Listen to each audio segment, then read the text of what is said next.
Welcome to Let Me Fix This. Enjoy the video.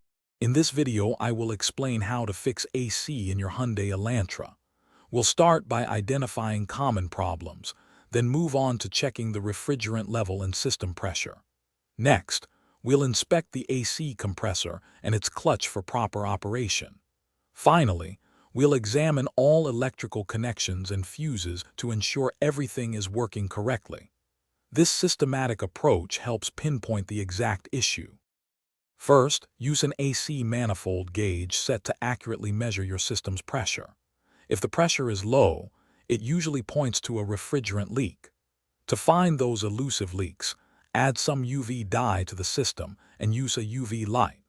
Once any leaks are sealed, recharge your AC with the specified R134A refrigerant, ensuring you add the correct amount for optimal performance.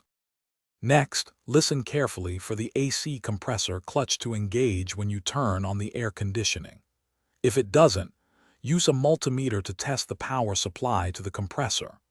Also, inspect the AC relay and relevant fuses in your fuse box for any signs of damage or being blown. Don't forget to check your cabin air filter.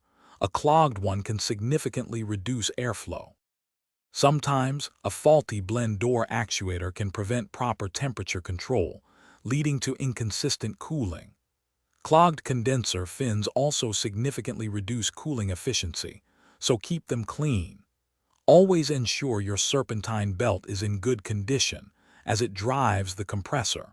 For more complex issues, or if you're unsure, it's always wise to consult a certified automotive technician. Thanks for watching. If you found this helpful, don't forget to like and subscribe.